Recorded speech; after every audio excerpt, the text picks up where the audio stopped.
do your thing. So next up is Robert Kisteleki, who's a fairly regular speaker, aren't you? I don't know. You I don't know. Okay. I can't remember, but he comes often, so he's going to give us an update on routing security, and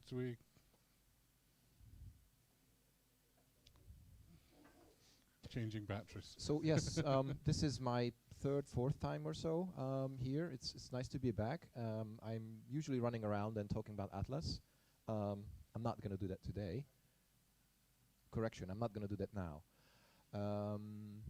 May come up later today. So I was asked by Alexi to give an update on where we are with routing security and what you can do about it, technologies and why is it useful and what are the risks and so on.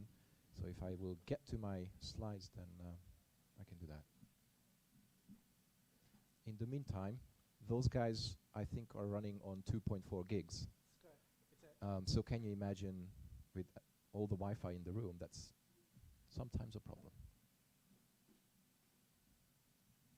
It's running. Awesome. So I will do an intro. So RIPE NCC, your friendly neighborhood RIR. We manage all these things. You probably know that. If you don't know who the RIPE NCC is and what we are, then you should ask someone about it. See Alexi later. One of the most interesting things in this context is that we also enable operators to document their use of address spaces, which comes handy in the routing infrastructure, because it can expose to the others what should be reality.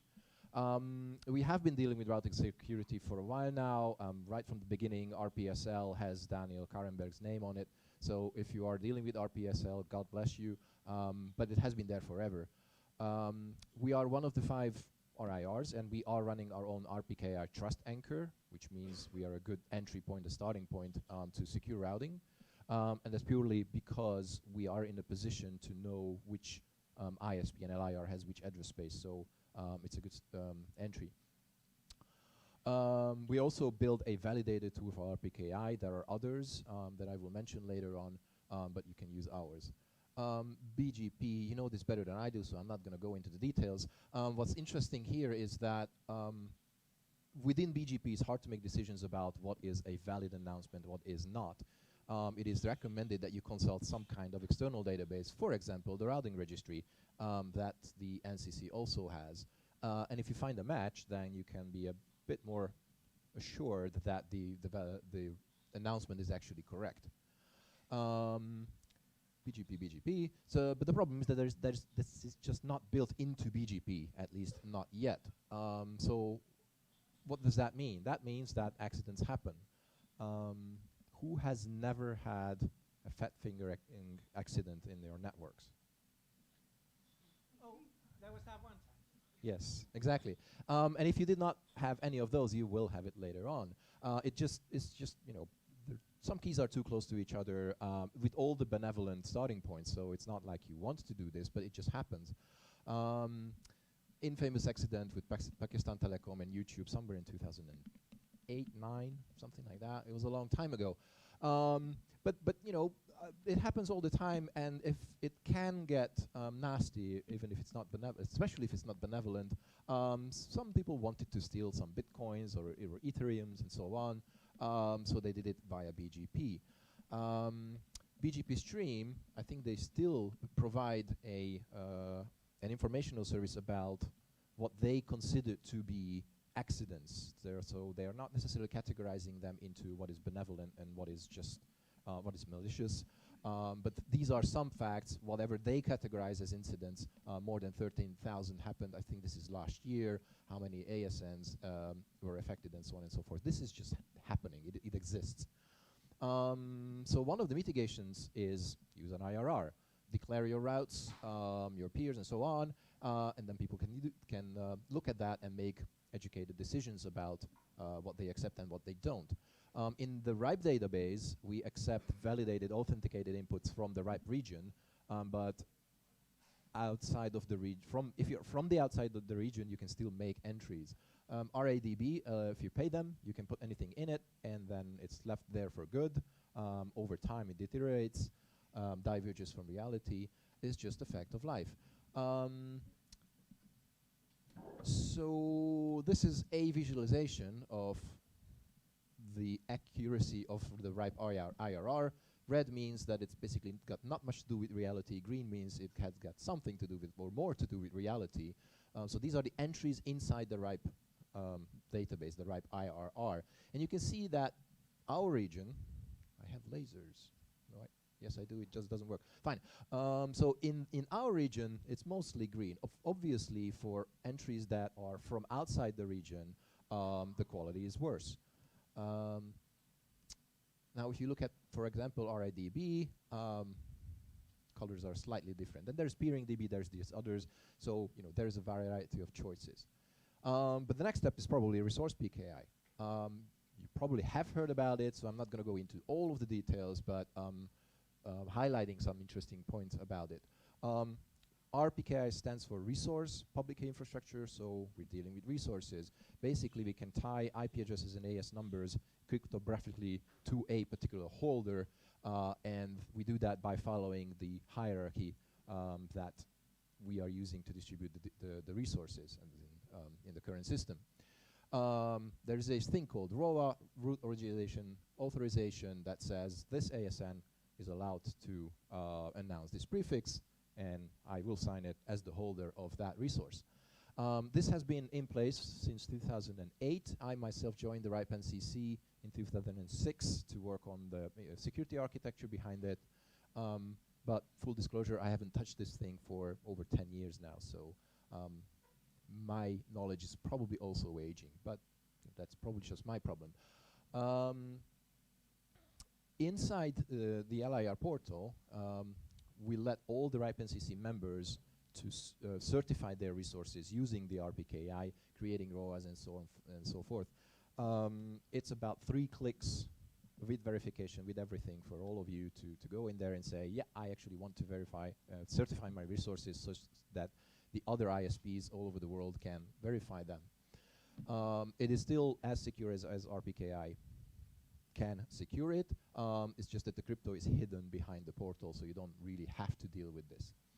APNIC and LACNIC also do something similar, and it is seen, we can prove it, that is basically the amount of uptake for RPKI is directly proportional to how easy it is for the members to jump on it.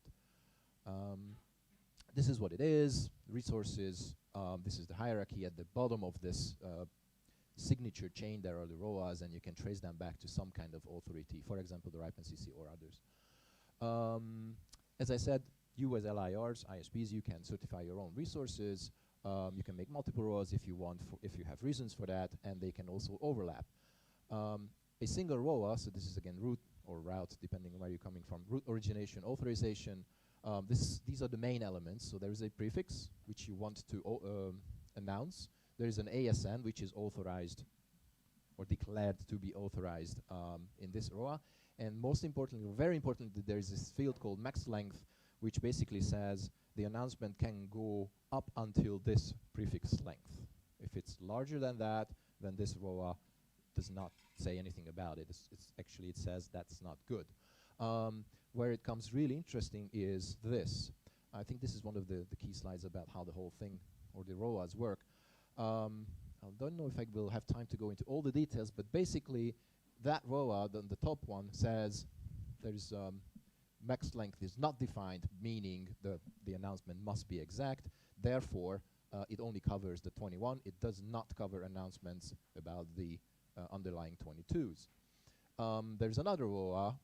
As I said, ROAs can overlap, so there's another ROA for a subset of that prefix, namely about the 23, and it says max length 24, meaning the 23 and the underlying 2 24s are certified in this context.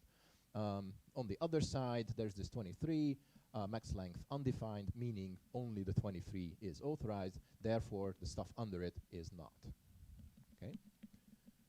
It could be a bit overwhelming the first time you see it, but actually there is a logic to it. Now, one way of using this is that you have a piece of software that does the validation. It basically looks through the whole address space and says, okay, so these are the valid secured, if you will, prefix AS combinations. What it does is basically downloads all these chains, all the ROAs, all the certificates, everything from the repositories, verifies all the chains, and then produces output that says this is the useful, the validated part, and then that output can be used in the RPKI to router protocol, which is an IETF standard, such that your routers can actually make the decisions. So this is what's happening. ROAs go in, there's a verification step, producing a validated cache, and using that protocol, that set of information or validated routes makes it into the routers, and the routers can do their thing. Voila. BGP comes in to the router on one hand, the validated ROA set comes in the other side, and then, at least in theory, you can make better routing decisions. You can drop stuff that is that looks nasty. Validator can use multiple trust anchors. For example, the 5 RIRs are what we can call natural trust anchors. You can run with those. All right. Yes, this is basically what I said. Right. ROAs come into the system, and on the validation side, 3 things can happen. It can happen that there is a prefix that the ROAs just don't mention at all. That is called not found. It's basically, the system doesn't say anything about those. And if you have not jumped on the RPKI train yet, then most of your prefixes or all of your prefixes is probably there. The other set is where ROAs say something. Those split into 2 on the validation level, into valids and invalids. The invalids are the one where the cryptography just fails. It just says, this is a bad signature, this is the wrong owner, this is just doesn't fit. So that's a wrong, broken ROA, forget it. And there is everything else which is properly validated. Crypto signatures match up, revocation lists are fine, all that's good stuff. And then the BGP level validation happens, starting from the validated ROAs and also the stuff that we don't know about. The stuff that we don't know about is the easiest. Nothing happens there. Life goes on as it did before. For the validated ROAs, when we match that up with whatever we see in BGP, we can say, yeah, this announcement actually is covered by a ROA. It seems to be legit. It's fine. Or you see an announcement and say, well, that's the ROAs just say, no, that cannot happen. So basically, an invalid ROA becomes an unknown in BGP validation, right? An invalid ROA basically becomes an unknown, yes. Yeah. So that basically is treated as, nah, this didn't exist. Someone tried to tamper with it, so it's better. The safest option is to say, okay.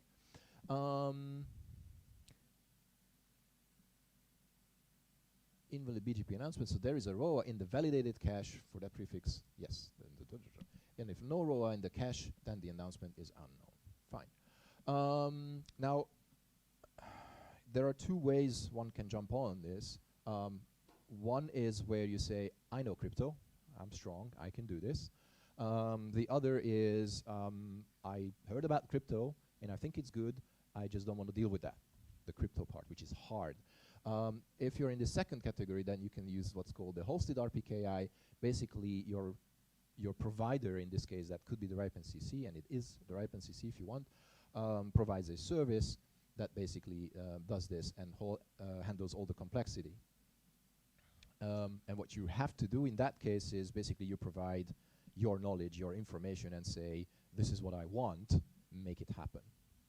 The non-hosted, or you can say self-hosted RPKI, is where you take a piece of software and you declare that you know what you're doing. You run that software, and that software basically produces the signatures, the certificates, the keys, the ROAs, and everything else. It makes a repository and so on. This is possible, not recommended though. Okay, uptake. So this is number of certificates per region. As I said, this directly correlates to how well the UI behaves. The RIPE NCC put a lot of energy into making the UI nice and useful, which shows in this graph. In terms of coverage, so probably this is the most interesting, and I think it's up to date as of last week or so. This is the coverage that we have in terms of how much of the address space is covered per country all over the world by all the RIRs combined. I was about to say the NCC, that would not be true. So you can see that indeed the European region and South America are pretty okay. In Asia you see bits and pieces. The US is somewhat behind the curve. And this is how accurate it is. So if you contrast this with the first accuracy maps that I showed, this is a much nicer picture. This means that if we compare BGP with what you declared in RPKI, or what the world declared in RPKI, then there is a pretty strong match. Interestingly enough, one of these countries, somewhere over here, one of the Istans, Elbonistan, I think, was completely red 2 weeks ago because the only prefix they had had an invalid raw. So when a country has a low amount of prefixes, then the failure shows up pretty quickly. Focusing on Northern Europe, the countries around us right now, obviously Finland is on top, yay, good for you guys. And you see that the accuracy, as I defined before, is also pretty good for basically all the countries around here. Minor hiccups happen, but that's fine. It happens all the time. So where do we go now? RPKI only provides, as it is right now, it only provides origin validation. Okay, I haven't talked about the BGP path yet. And there's as you know, it's a huge difference. There are other efforts or even standards to validate the whole path. Most importantly, BGP-SEC, which is now an RFC, so it's a full standard, and others are in draft status. Let's look at BGP-SEC for a moment. Path redirection attacks. So if you happen to see the announcement being okay, but someone fiddled with the path in between you and the announcer, RPKI the original validation doesn't help there. So what BGP-SEC does is adds this kind of validation from hop to hop, if you will. Right. So what happens there is similar keys are used to sign each and every announcement, just like the announcement was signed. Each and every handover peering session adds another step in the validation chain, and these can be verified. The key difference is that this is supposed to happen on the routers themselves. So the routers become cryptographic devices, which is scary for some people, but maybe a good opportunity for some of the providers. This is basically summarizing that. The announcement comes in there, and then as more and more hops are added, basically more and more signatures are added, and if you happen to be here, you can validate all the signatures before, and then you can say, yep, it matches up with what I expected cryptographically, or not. I would reject it. So this is a transitive attribute. It is preserved from hop to hop. Basically, the routers can negotiate it. So if the router says, I don't know what BGP-SEC is, then fine. That will not be bothered by this attribute. Therefore, incremental deployment is possible. Note that I'm not talking about the other two because they are drafts and they may change over time, but they have a different approach to the same problem, basically. So what's next? I already had a what's next slide, but this is what's next probably. What you can do is you can go into the RIPE NCC LIR portal and fiddle with ROAs. You can create your own. You can ask the system, if I created this ROA, how would that match up with current reality as seen in BGP? And then the system will tell you that you shouldn't be doing that because whatever happens. Or yep, it's fine from our point of view. Just click here and it will be done. What is probably good for everyone to do is to do this, run a validator and ask the validator to produce the output and check if what kind of consequences will it do for you if you turn on validation itself. So the question comes up quite often, like, okay, but so if there's an invalid in the ROA sense of the word, should I just reject that? Like, should I tell my routers, my system that every time they see an invalid, what should happen is just ignore that, or fine, ignore the invalidity and just accept that anyway. So some of these guys have made statements, large and small ISPs, about what they observed when they just said, fine, from now on, we're just going to reject all of those. And those who actually do this in real life, they say that nothing major was accepted. Okay, and I guess some of them also claim that with validation turned on and with invalids actually rejected, they are in a better position because then they can protect against the intentional hijacks and sometimes even the unintentional ones. So then the question also comes up, okay, but how big is the problem about invalids? So this slide was presented, there's a full link to the whole slide set, which you can go through. This was at the last IETF in the CyberOps working group, where people from NIST, I believe, made a study about how many invalids there are and what does that mean. So this is a breakdown for the global view they have per RIR view as well.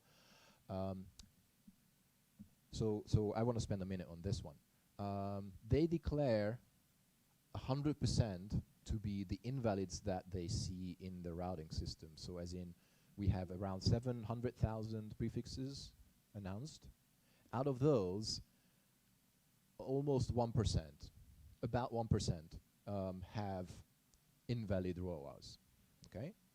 Sounds like a big number. However,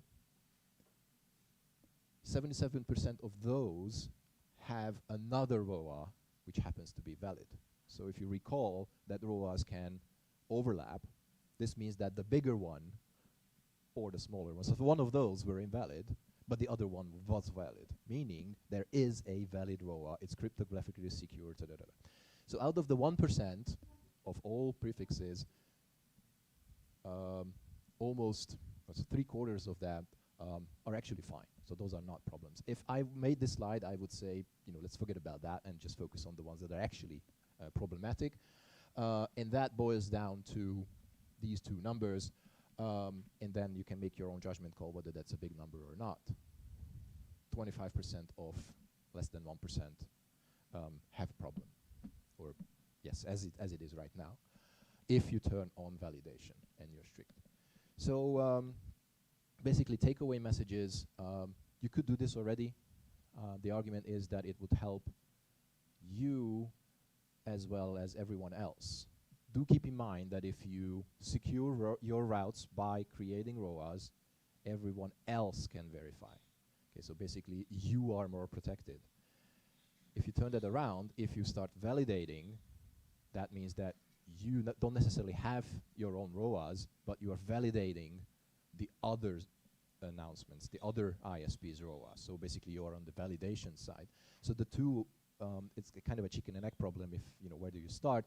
But you can start on both ends if you want, and both of them help. And that was it. I'm even on time. Thank you very much. Any questions for Robert? He's here all day. I'm going to be here all day, all night. Yes. Remember to tip your server. Try the veal. Yeah.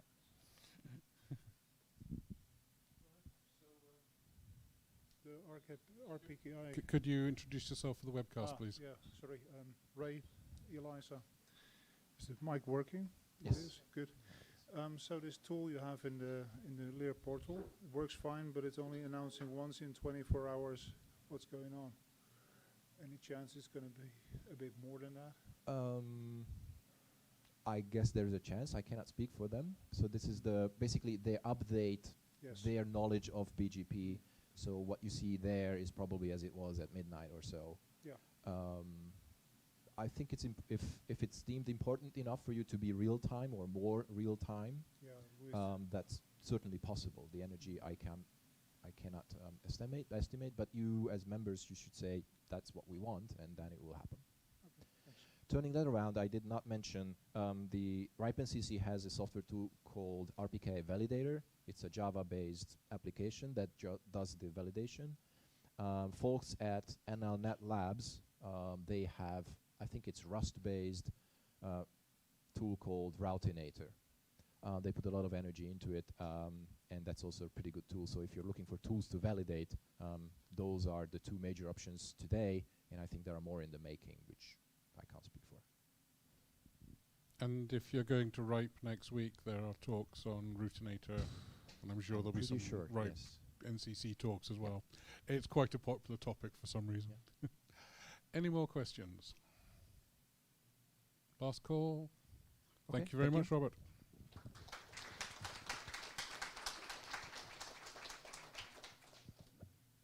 So next up.